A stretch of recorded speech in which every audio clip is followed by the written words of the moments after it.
Hello and welcome to my channel. I'm Michaela Peters. Today is a really sad day for me because it's becoming pretty clear to me that probably Diesel's gonna die sort of soon. Here he is. I don't know how he looks. He kind of does look like sick and stuff. I tried to give him a little puppy cut around his face to get out the food stuff and the eye stuff, but he's just getting like really skinny. Okay, he doesn't look that skinny because there's a lot of fur. But he's not really eating, and he hasn't been eating the whole week I wasn't here. And it's really rough. And it was already hard enough for me when Harley died, and Harley's technically my brother's dog. Diesel's technically my dog. And I know he did die back in like October, and that's already some months ago, but I was really hoping Diesel was going to live longer because up until that point he was still running like 5 miles with me. Now we've been going for walks instead, but now his back legs aren't even really working. Like he just is like hunched over, and it's like really hard, and I'm just like, I can't deal with this. So anyway, aside from all the other nonsense that's going on in my life, and there's more of it, it's just like, it made me start thinking about like happiness. And it's the whole argument about happiness versus contentment, and, contentment being like you wake up and you feel like pretty satisfied with your life, or go to bed and feel satisfied with your life, whatever, switching between consciousness states. But then, like, happiness is usually like a short-term fleeting emotion that's related to some sort of beneficial thing that happened to you. And we focus, I think, way too much on happiness when we should be focusing on contentment, like, by definition. And I had a discussion with my mom yesterday where a lot of people in my family are pretty disappointed that I don't have a better attitude and that I'm, like, not happy. And I'm just like, growing up, everybody told me I was, like, miserable all the time. Michaela, why do you have to be so miserable? Like, that was literally it. Apparently, I do all these different voices for people when I'm imitating them talking. That one's like my grandmother / my mom voice. So I said that to my mom, and I'm like, what did you expect was going to change that all of a sudden I was just supposed to be, like, happy? And I don't really think happy is the right word. I think it's contentment. And there was one TED Talk I listened to a really long time ago that talked about happiness, although elusive. People really want their kids to be happy. Like, that's what they'll say. But the interesting thing that I've realized is letting your kids do things that make them happy, if it doesn't align with your values, is not usually something you're going to support. So I think it's also kind of a stupid thing that people say, because this is often something my dad's been saying to me at this point, like, I just want you to be happy. And I'm like, well, no, you really don't, because the things that make me happy are not the things that you're, like, I don't even want to say morally okay with, but from a values perspective, like, okay with. And, one of them is, like, related to me buying a house, and I feel like there are a bunch of other ones related to, like, things like choice in marriage or whatever, that kind of stuff. I'm trying to think of some other, like, actually relevant ones, but I guess I'll just go with those for now. So I guess maybe I'm at this point where I'm, like, kind of frustrated that people are expecting me to be happy, and maybe that's sort of why I've taken a lot of solace in being in Finland, because being depressed and being very open about being depressed or having mental health issues is not stigmatized or met with a great deal of disappointment in the person who is expressing the mental health concerns, the same way it is in the US. And it's sort of like, I guess this is from Mr. Rogers or something. This is sort of this, like, meme, like the one of these things doesn't belong, which apparently is from Sesame Street, but this one is it's okay to be sad sometimes. And, like, it is okay to be sad sometimes, and I think we need to be more respecting of that as a culture, like, from an American standpoint. And, I was talking to one of my Russian American friends who I was like, yeah, you can just, like, tell by people's facial expressions that they're Russian. And she's like, how? I'm like, it's like this look of secretly wanting to kill somebody. Like, I don't know if that's really the best way of putting it, but it's sort of like this look of, like, there's nothing to be happy about. And it's only when you, like, see somebody and you smile that look turns to something else. Whereas in the US, I feel like we almost try to be sort of like deliriously happy to the point where it's fake. And then that's kind of what bothers me, because that's not real. Like, the reality is most people are not happy most of the time. Most people are going through struggles. Most people feel a sense of shame admitting that they're going through those struggles. Like, I actually was, because I wanted a different perspective on this, I just listened to a Russian YouTube video talking about happiness, and it kind of talked more about the contentment versus happiness thing. But one of the other things it talked about is like, a lot of times people think they need these things to be happy, or like, if I have all these things, I should be happy. Like, she specifically used the example of like house, husband, and kid, and I have those things, but there's a sense of shame with people who have those things but are still not happy to admit that they're not happy. And like, this is kind of the stupid thing that I'm like sitting there telling myself, is I'm like, as much as I'm just like, oh yeah, I want a house, like probably once I get a house, I'm not going to be happy. And this is what is it, like the hedonistic treadmill, or I think that's what it is. It's like this idea of like, you think that like getting the next thing is gonna make you happy, then you get it, and then you kind of like return to baseline anyway. So a lot of times the things that you think are going to make you happy are not the things that make you happy. And I was kind of talking to my brother about this yesterday, where like, for some reason unbeknownst to me, some of my family members have started behaving nicer to me, and like, it actually makes me really upset. And I don't know, like, it makes me angry. Anger is a secondary emotion, so it makes me feel hurt. Why? Like, what the heck? Somebody's being nice to you. Like, why are you upset about that? And for me, it's sort of like this disappointment or like betrayal that they could have acted this way the whole time, and now all of a sudden they decided to like change their tune.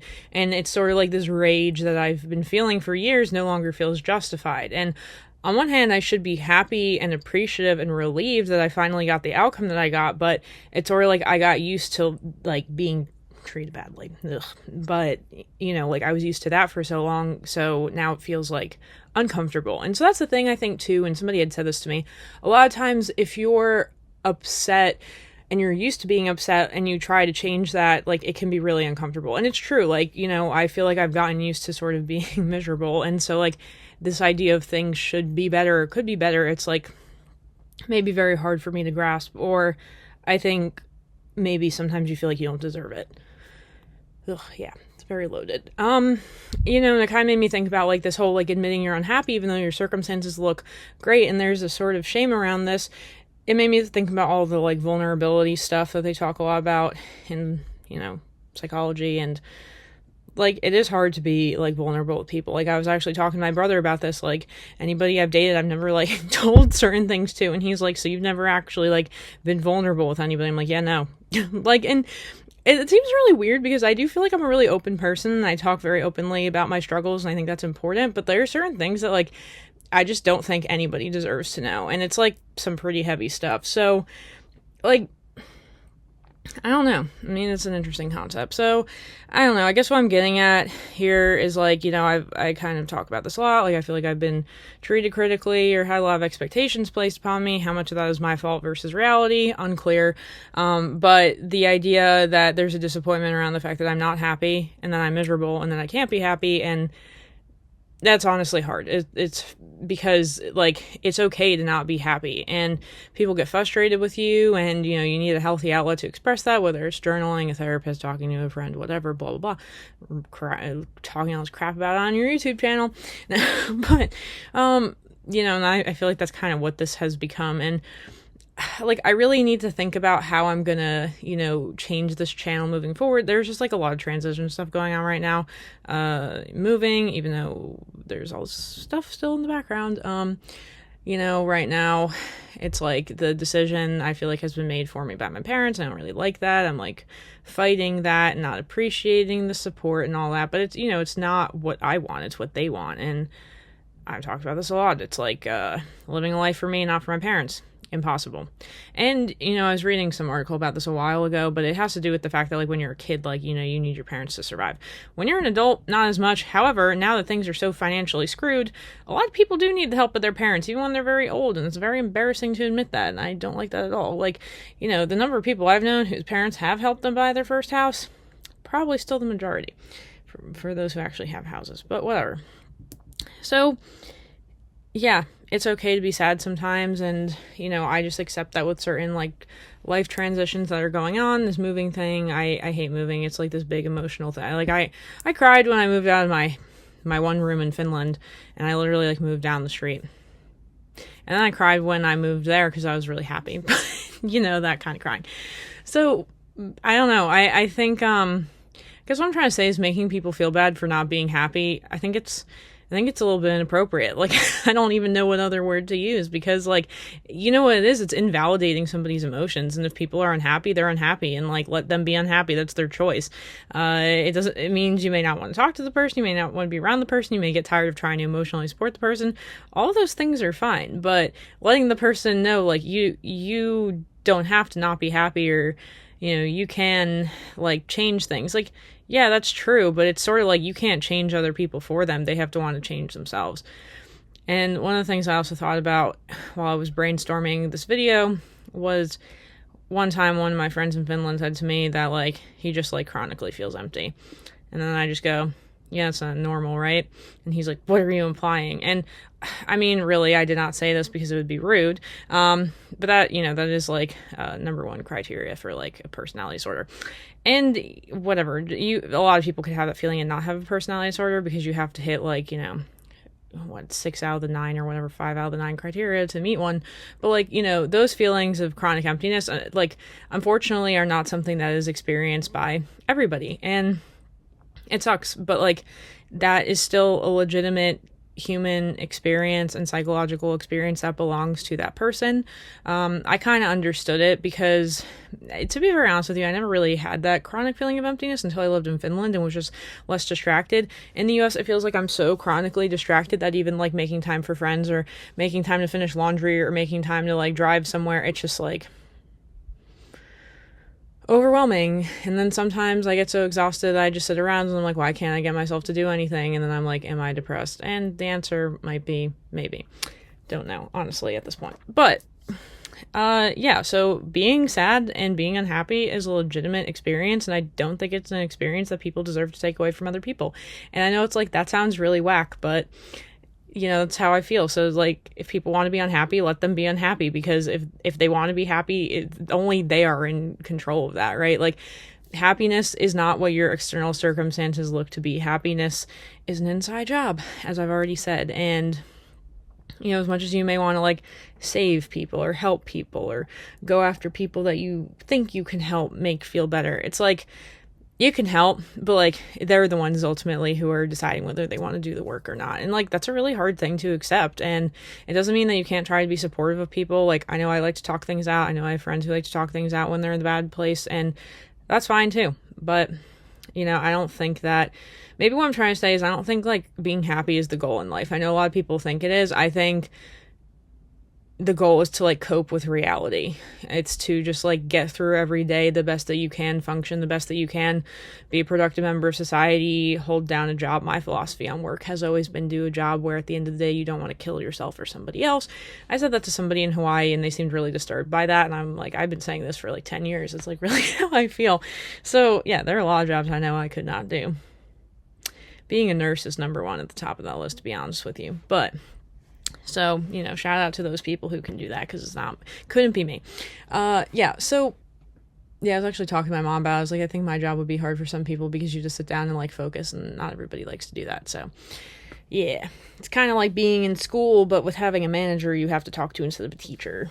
And they give you your grades, which is basically your performance report at the end of the year, which mine was actually pretty okay. I just got it recently. I was on track.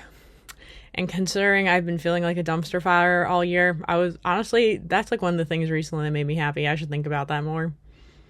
Like, the only thing there's one thing I was bad at. Hold on, I'm going to look at it because I have it right here.